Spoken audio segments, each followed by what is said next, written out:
Regardless of whether it's because of this pandemic or just plain being in a creative rut, Nintendo seems to be rather fond of porting and remastering their older first-party games for the Switch. However, despite this, they seem to be hell-bent on ignoring the game libraries from the 64, Gamecube, and Wii at all costs, even though these are the games that fans want to replay the most, judging by how outlandish the eBay prices have gotten recently. With all the demand for these types of games on the Switch, you might think that Nintendo were complete ninnies to just leave all this money on the table by choosing to only port Wii U titles over that are barely like 5 years old if they've absolutely gotta recycle older games. And you know what, for the most part, I'd actually have to agree that Nintendo are indeed ninnies for depriving us of these games, but even though I disagree with them, I do believe that I at least understand their logic behind this bold decision. So sit back in your Step Pepper's plastic lawn chair, press the subscribe button if you haven't already, and allow me, the oldest teenager in Boulder Flats, Wyoming, CameronAllOneWord, to tell you why Nintendo's refusing to bring their older 3D games to the Switch, and why they should reconsider their logic.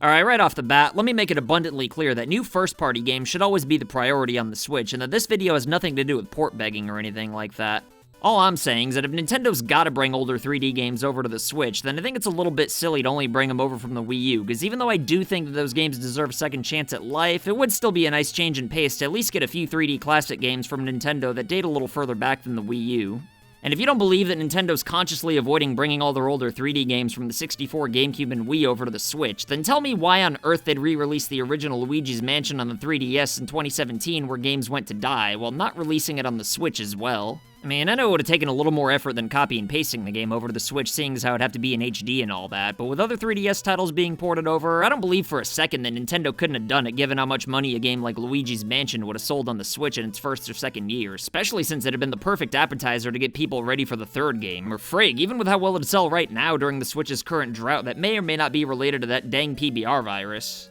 And let's also not forget about the remasters for Wind Waker and Twilight Princess HD either. I mean, I know it'd be kind of weird to re-release two games from the last generation that were both already re-releases to begin with, but it'd still be better than nothing, which is pretty much what the Switch is offering right now anyway. And besides, the Wii U technically re-released the first two Mario Galaxy games, and people are still asking for those to be ported over to the Switch, although to be fair, those were only available digitally on the Wii U, and they were also only $20, but my point is that I still think that they should just bring Wind Waker and Twilight Princess HD over anyway, since, after all, the entire point of re-releasing Wii U games in the first place is because nobody owned that console to begin with. So if you think about it, we're really talking about around 48 million people who've never even had the chance to play these remastered Zelda games from the GameCube, and that number's only going to keep growing as time goes on. And you know what, I'd imagine that a good chunk of those people would love to at least have the option to play these games, and it might be a bit underwhelming for people like me who've already played them on the Wii U, but even so, nobody'd force us to buy it or anything like that, and it wouldn't even require that much effort for Nintendo so they could stall for new games. So honestly, that'd still be better than nothing, and I really hope that Nintendo ends up doing it for Zelda's 35th anniversary, but I just can't help but shake this feeling that they're just not gonna do it simply because of the Switch's unspoken anti-GameCube policy/conspiracy. And if there really is a conscious effort on Nintendo's part to keep GameCube games off of the Switch along with the 64 and Wii libraries, then the main question is obviously why the frig would they leave so much money on the table, and if I had to guess then I'd say that the main reason's probably because Nintendo's trying to build anticipation and make people want these games more and more before finally delivering them. Personally, I think that the Virtual Console was by far the best way to distribute legacy content, but when multiple retro consoles are all offered at the same time, it does kind of make everything blend in with each other, I guess. I mean, the Wii U's Virtual Console had games from all the same libraries as the Wii did, but for some reason, nobody really cared when Game Boy Advance, DS, and Wii titles popped up right alongside everything else that was jam-packed into the service within a short time span. And look, I know it was the friggin' Wii U, so nobody would have cared about anything that console would have done anyway, but I really do think that if all these retro consoles had been spaced out a little bit more and had more of a spotlight, then they all really could have made a bigger impact. But then again, this really wouldn't have been possible since the Wii U desperately needed as much as it could get, and as much as the Wii U stained Nintendo's carpet, I can only imagine how much worse it would have been without adding these games. Don't get me wrong though, as far as anticipation goes, the Switch is definitely overdoing it with legacy content, and I'm not even saying that I agree with Nintendo's logic for making people wait this long to play some of their 3D classics. I mean, hell, I'd rather just buy all the games that I want and be able to play them on every Nintendo console from this point forward just by signing into my account, you know, kinda like how everyone else does it.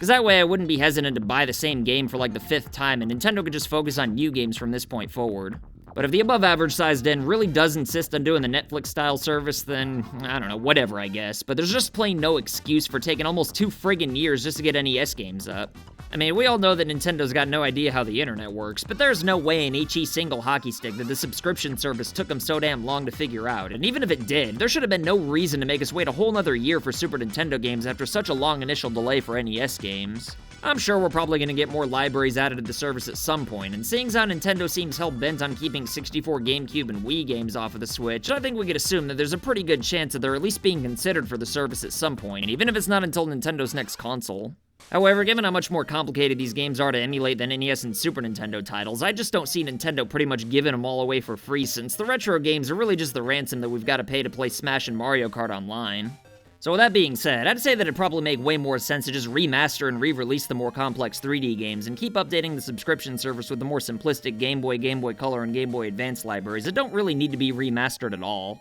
Again, I'm well aware that the Wii had 64 games on day one, but according to some guy I met at Circuit City, every 64 title on the Wii basically had to have its own emulator made just to work properly, and since the Wii U had similar hardware to the Wii, it was able to run the same software, whereas the Switch would have a bit more trouble doing the same thing. And I know there's all kinds of rumors that we're gonna get remasters for 3D Mario games and Skyward Sword in the near future that I probably should have addressed sooner in this video, but my inside source at Nintendo, who only wishes to be identified as either D. Bowser or Douglas B., told me that these rumors are 100% false, and that Eiji Aonuma got quite the spanking for publicly stating his desires for Skyward Sword HD on the Switch. So if we ever see any of these games at any point in time at all, then just remember that it'll purely be for no other reason than the fact that I'm talking about it in this video right now. Outside of 3D games being more complicated and needing their own emulators to run on the Switch though, there is also the issue of the controllers, which I don't think a lot of people consider when talking about bringing retro 3D Nintendo games over to the Switch. Like, sure, there are plenty of third-party titles on the eShop right now, so it shouldn't be that big of a deal, and yeah, for those kinds of games it really isn't, but as we all know, Nintendo always utilizes whatever gimmicks their controllers have at the time, so for a game like Mario Sunshine, you kinda would need the more sensitive L and R buttons that aren't found on the Pro Controller that absolutely are necessary for controlling FLUDD's water pressure.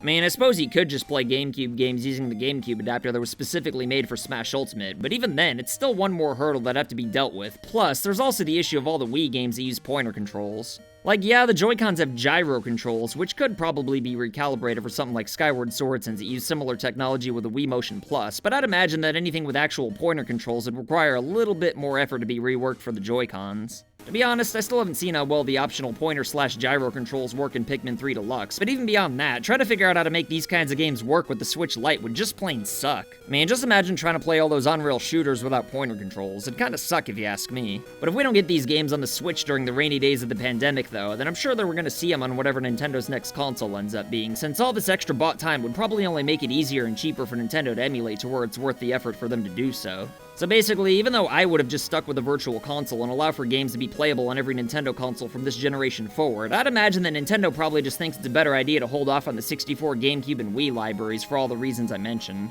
But anyway, why do you think Nintendo's depriving the Switch of games from all these consoles? Do you think I hit the nail on the head, or do you think I'm overthinking things a little bit? Either way, let me know what you think in the comments down below, and as always, I'll try my goddamnedest to respond to everybody at some point. But let me tell you, if there's two people who would absolutely never deprive us of retro 3D Nintendo games, then it would definitely be today's patrons of the day, Ulrich Firelord and Mr. Cool Kid with a bunch of X's. If you want to be badasses like these two, then consider supporting FU Game Crew on Patreon for loot boxes and silly rewards in the mail. Send pictures or videos of you rocking merch if you want to make cameos in my videos, and follow me on Twitch if you ever want to hang out whenever I play video games sometimes. My name's CameronAllOneWord, and I'll see you next time.